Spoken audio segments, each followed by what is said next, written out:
Oh god. Just got done hiking. I need to catch my breath. Look at these views though. Let's show you we are better. Let's show you we are better.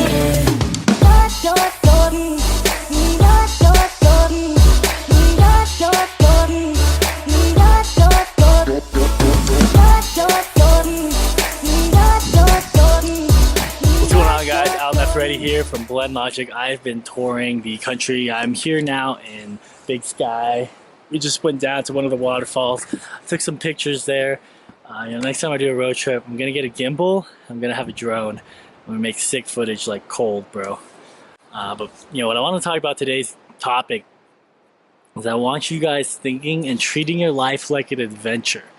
So, I'm out here in the woods. I'm doing all these, adventure type stuff.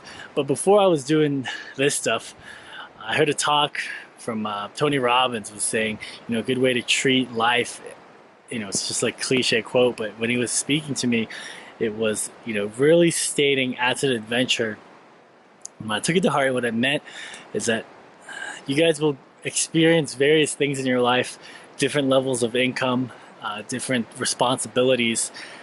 But as you kind of go through life, eventually you start to realize that it's just different states, different minds, but overall, the day-to-day is typically the same.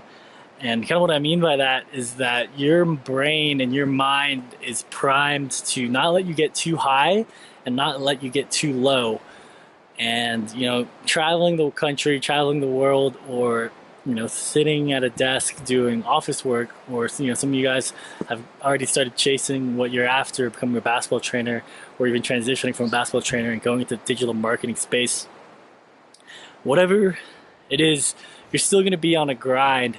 And I think that what most people don't realize is, they believe that once they switch it up, once they quit their job, once they start traveling, they'll have their brain will just be like what they see on Instagram, just this amazing adventure, their brain high all the time.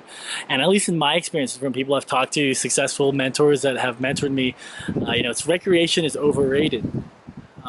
Really, the best analogy I could give to you guys, if you ever had a GoPro and you guys are out snowboarding or mountain biking and you attach that GoPro onto the camera, once you look at the footage, you're like, holy crap, it looks like I'm going really slow, or it's not even as amazing as what the marketing of GoPro turns it to be like. And really, that's life, guys. I spend time editing footage, creating visual content so that I could hit you guys with the imagery that I want. And it's also a part of my creativity, seeing what I could produce. But what you don't see, is the hiking, right? We hiked 2 miles, 3 miles to get to the spot.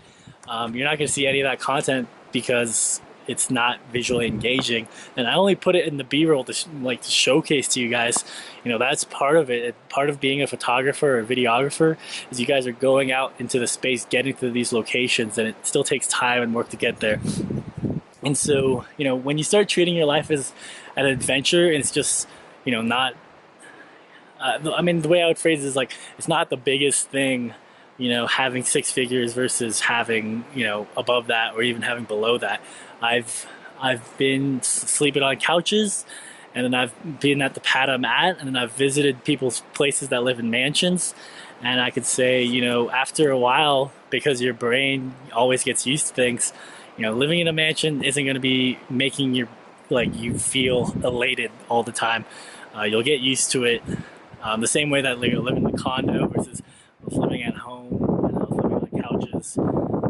I still have the same mindset of kind of windy. Hopefully the audio picks up, but I still had the same mindset of what I wanted to do, what I wanted to accomplish. I would see people out there, and I'm always getting introduced to new characters, new people, but at the end of the day, the most successful people I meet, you can see that they've been through a journey, they've been through, an adventure. One of my friends on Instagram just referred me to Sam Colder, and I was really impressed with what he produces now for his content, and it makes it seem like, oh, he's so lucky to travel the world. But all you guys have to do is just scroll down, just like on Jordan Lawley's page, just like on anyone else's page, YouTube, Instagram, anything. Scroll down and you see all the work and the the journey that he went through producing his videos. And I was most impressed with one of them. He was literally showed him working out at home. He started doing handstands, and it's kind of like he's leaving breadcrumbs, success leaves breadcrumbs for people. And I want to get on this topic of treating your life like an adventure because of all this scenery I have around me. It's just amazing. I'm here at Big Sky, Montana, and I just did the hike in my Kobe kicks. But it's one day I won't be able to walk, right? But I'm gonna have these videos and hopefully inspire people. Old age gets the best of us. I'm only 27 now. But I realize in the back of my mind the mortality motivation, what my life will eventually go into. I worked in the medical field. I volunteered at ERs before, so I know to take every opportunity to produce content and to see sights. And that's what I want to inspire you guys to do as well. Yes, I do wake up early to do consultations, and yes, I do on the road trips. I bust out my laptop and I'm doing video editings, and I stay up late doing video editings and photography editings and creating my course, because that is the only way. There's no other way out but hard work. And I want to tie up this video with two things. One, there's a girl I saw on Instagram, Ashley Derby.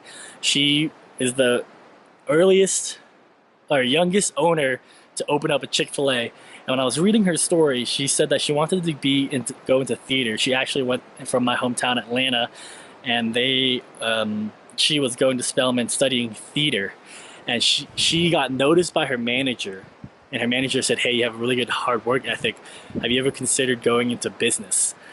And that right there changed her whole path, and she studied everything and went into Chick-fil-A, studied all these business, and now she's the youngest person to own a Chick-fil-A.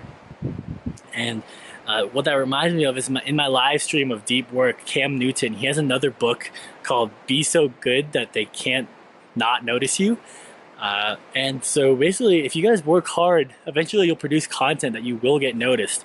We live in a world in digital technology where there's no middleman anymore. You guys have to understand, this video that I'm producing, this handheld device, used to cost $50,000 to produce this content, and now you can pick up this camera for $600, and I'm holding it with my left arm, doing a shoulder workout the whole while doing it. But there's no middleman, guys. To go on YouTube to produce a TV channel, you used to have to go to radio stations, television stations, and like Kanye would say, I'm mad because the radio won't play my hits, right? Like, there's no middleman. You guys just work on your craft and be so good that they can't ignore you, okay? So that is what you have to understand, is that all you have to do is reverse engineer what is popular. Sam Coulter's video editing techniques, Jordan Lawley's basketball videos, Anthony Haskins, his life coaching techniques, and all the people who have made it, just take and understand and break down their elements, and then you guys can do the same thing. It just takes work and practice speaking in front of the camera, practice learning video editing.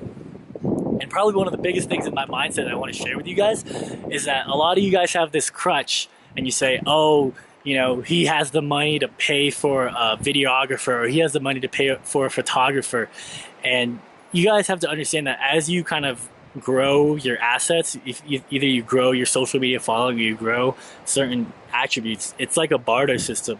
And people will come to you. I've already consulted with Lysandra, and she had a photographer and a videographer come up to her and offer his services because you got to understand, people want to have videographers, and people want to have photographers. So it's just up to you to put in the sweat equity to find the people who are willing to put in the work to grow their craft. And so that's how I got connected with Jordan. I was working on live streams and videographer, and one of the first ones I did for him was in 2014. And then now I'm using the same camera, right? The camera is the same, but the quality of my production is different. And that comes from years of practice, editing, and working on the craft. And so, I want you guys to get out of your mind thinking that you deserve a photographer or you deserve a videographer to make the content for you, or to have the money to pay those people, right? If you don't have the money to pay for those people, then work hard so you get the money, or work hard so that you could learn the skills to do it yourself. That's it. There's no excuses. You either spend the time, cut out all the crap in your life that is not serving you, and make it so that you could learn photography or videography, or just stop complaining. Stop complaining that someone else has quote unquote money or the following, or that people are seeking them to do videography for free. There's no excuses. You guys can do videography yourself, and then as you kind of build your brand, build your content, people will come, right? Feel the dreams. If you build it, they will come. If you build it, he will come. I promise you guys, it's almost like The Secret, really. It's just, you put yourself out there and you state what you believe and your intentions, and people can see it and they see the congruency, and if they want to collaborate with you, they'll reach out. And so that is what I want to wrap up this video for. Those of you in the academy, just leave comments below. How has your life been an adventure? What big moves have you made in your life? I talk about how my journey came from leaving my 6-figure salary to kind of going freelance full time, and now I'm able to do some of the stuff I do here. But at the same time, right, if I was to have B-roll footage, like, Matt, take some video of this right now, right? So I could cut it in my video. Like, B-roll footage, I'm literally sitting on a bench holding the camera out and speaking, right? So I don't think of it that I'm just fortunate enough or grateful enough to just be out here. I'm taking the time to record content to, reach out and inspire people to do the same. And then second, if you're in the academy, I want you guys leaving comments on, the brain state thing I talked about. You guys, I talked about how the brain wants to keep you at a level set. What has your guys' experience been from those adventures? Has it been like, after the initial shock value, you pretty much go the same? Or have you guys had a different experience? I'd love to pick your brain and hear feedback from you guys. All right, so this is Alan at Big Sky, Montana. I think we're gonna go check out the town, and then we'll be in Yellowstone. So I'll see you guys on the next vid. Peace.